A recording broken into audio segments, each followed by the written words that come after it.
Towerfall Ascension is I don't even know what you'd call it, archery-based, retro-styled, platforming arena shooter thing. Whatever, it's not important. What is important is why this game is so much fun to play. Let's start with the single-player mode, Quest. This can be played cooperatively as well, as is being demonstrated here by Stig.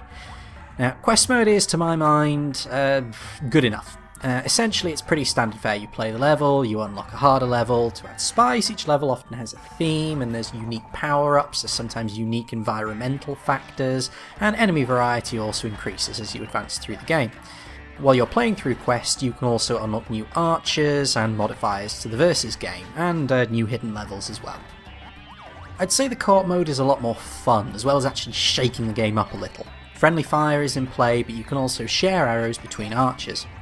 When you consider the game's mechanics, as we will in a moment, this also means that players need to keep a close eye on each other as well as the enemy. In later levels, or with potentially dangerous power-ups, communication and working together is absolutely vital, if only so you don't accidentally obliterate your ally with a poorly placed super bomb arrow.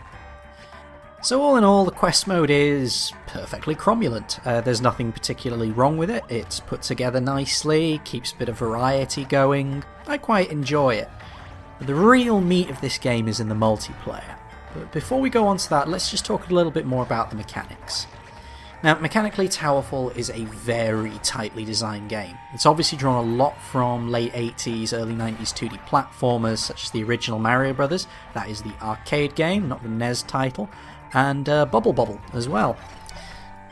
The arena is one single screen that doesn't scroll or pan, and is actually toroidal in shape, meaning that if you go off one edge, you simply reappear at the same point on the opposite side. This makes for a very interesting movement system, as it allows you to come at your opponent from all sorts of angles that they're not going to expect. Plus, the map rules also apply to arrows as well as archers, so you can shoot an arrow downwards through a hole in the level to hit someone who's actually above you.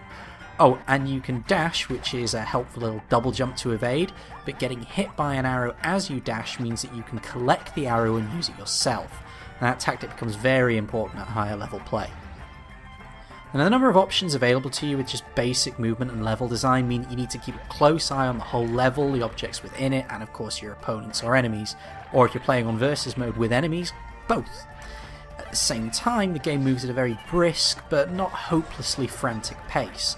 The core of the game is snap decision making, but there's enough room there for you to be able to think and act in the long term, and you couple that with very skill based shooting mechanics and a strong emphasis on movement and map positioning. It's really rewarding.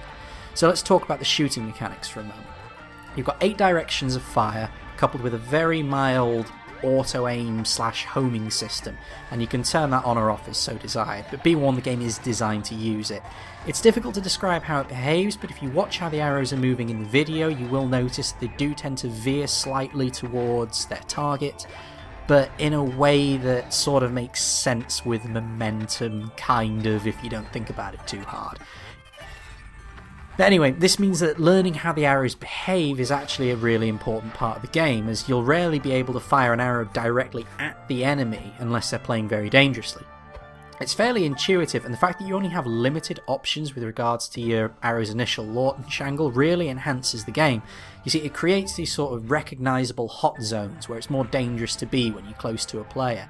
So if you're at a 45-degree angle to a player, they can hit you quite easily, whereas if you're between, say, 45 degrees and 90 degrees, you're probably going to be a little bit safer, so it makes it easier to approach your target. Now, the other thing to remember is that while the arrows home in, they still have momentum, they start to fight against gravity, and the longer you hold the arrow before releasing it, the more power you'll put behind it. So you can't just keep loosing arrows over and over again all over the shop and assuming that you'll hit something. Aside from there being limited ammo, most of the time you're not going to put enough power into the arrow for it to actually get anywhere. And this all ties everything back to the movement mechanics, because you of course have to draw your bow and then loose the arrow, and you can't move while doing that. So again, movement becomes extremely important, because you don't want to be in a position where you yourself are vulnerable unless you're pretty damn confident you can get a shot off before the opponent does. It's proper quick draw stuff when that happens. Oh, and the gravity also means that it is possible for arrows to just continue endlessly. If you have 2 holes in the level, then because of the toroidal map shape, a la Portal, they'll just keep falling through each other, and I've seen this happen on a few games. It creates a very, very interesting environmental hazard. So I'd like to go off topic for a moment and just talk about a related tangent. There's an element of game theory and military planning called the OODA loop, that's OODA.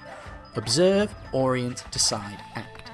Now it's commonly used to train fighter pilots how to think tactically and at speed, and the idea is that a pilot who can go through this loop more quickly and effectively than his or her opponent will have a distinct advantage, and they end up dictating the flow and the tempo of an engagement. So first you observe the situation, pay special attention to any new information or circumstances that have arisen since the last time you took stock. Next you orient, that's you filter all of the observations that you've made. Training, cultural background, experience, and even your genetics can help you identify what is relevant information and what is not. Essentially, you're putting context to all of the raw information that you've just gathered. Next, you decide on the best course of action based on the information that you've actually collected. Then, finally, you do that action. Once you've completed that action, then you loop back to the start of the OODA loop, or more commonly, you would loop back to the start of the OODA loop while actually performing the action, if you can keep the observations up while doing it. The OODA loop is a concept people use a lot even if they don't realise it, and it is absolutely at the heart of Towerfall's mechanics. The game expects you to not only be able to shoot accurately, but from the right position and at the right time. Getting to that point is as much of a skill as actually lining up the shot. The slick movement and careful shooting would have been more than enough to carry this game, but Matt Thorson, the game's developer, simply treated this as a solid foundation and continued to build more mechanics on top of it. There are special arrows ranging from bramble arrows that are an area denial weapon, to super bomb arrows which are a creative form of suicide and or team killing, bolt arrows that change direction in mid-flight, laser arrows that bounce around. I won't spoil them all for you, suffice to say that they are all very tactical and fun and they all have their place. With the possible exception of super bomb arrows. I hate super bomb arrows. You like power-ups? Towerfall has them in spades! Again, I won't spoil them all, but some highlights include possibly the only good invisibility power-up I've ever seen in a multiplayer-centered game. Wings allow you to fly, and a shield that lets you take an extra hit. Oh, I forgot to mention, there's no health in Towerfall. If you're hit, then you are dead. But as I said earlier, it's multiplayer versus mode where this game really starts to shine, and here you can have up to 4 players. The reason I talked about the OODA loop earlier is because it really is key to the game's flow and style. The problem is that OODA loops are fundamentally about 2 people competing to try and get all of the relevant information about a situation and still taking the best course of action at any given moment. AI is not very good at OODA loops. An example of this is in Human Revolution, where the designers of the boss battles specifically discussed OODA loops in an interview, and the idea was that the boss is going through a loop and so must the player. If the player can keep their loop tighter than the boss's, then they win.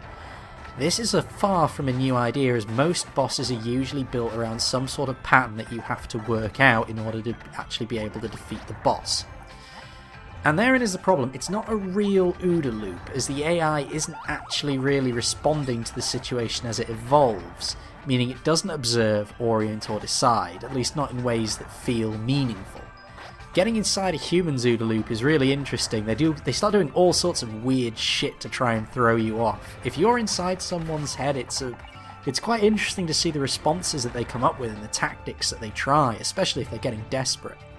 Now, the game does have AI-controlled archers which occasionally appear as enemies, and they seem to behave a bit more like you would expect a human player to.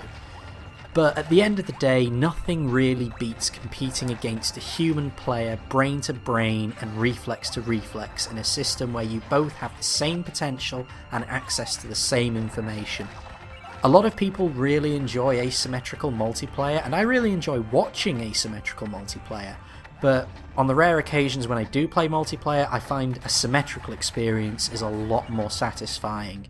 And Towerfall Ascension really is a beautiful example of just pure brain-to-brain, reflex-to-reflex combat. You can compensate for having poor reflexes with good positioning. You can compensate for having poor spatial awareness by having a quick trigger finger. But if you've got all of it, you have a significant skill advantage in the game. and skill really does matter.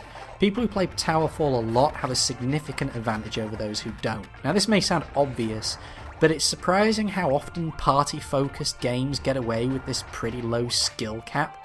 Not Towerfall. Towerfall also rewards those of you who are good at lateral thinking, or at the very least seeing the opportunities in maps that behave the way that they do in this game. Non-Euclidean telefragging abounds. Oh, and you can unlock a range of variants to further tweak the versus mode experience, as I said earlier. There are way too many to list, but some of my favourites include making enemies spawn in versus mode, which is always an interesting little mutator, a map offset that shifts the map over slightly, making familiar maps very, very unfamiliar, and something that causes the levels and archers to scroll constantly in a way that will make your brains leak through your ears. I played one round of that, and while it was awesome, I do not want to do it again. I nearly felt sick.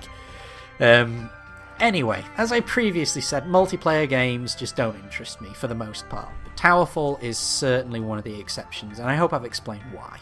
It's a very tightly designed, very rewarding game that strikes an exceptional balance between Twitch gameplay, planning, and skill-based combat. Even in single-player mode it's fun and reasonably intense, and it still could well be worth your time. But if you really want to get your money's worth out of this, I would say you need to get some friends together, get some 360 pads, and play it locally. Towerfall Ascension was designed by Matt Thorson and published by Matt Makes Games Incorporated. It's available on Steam for the price of £10.99, and I would strongly recommend that you check it out. But for now, I'm Evis T, signing off.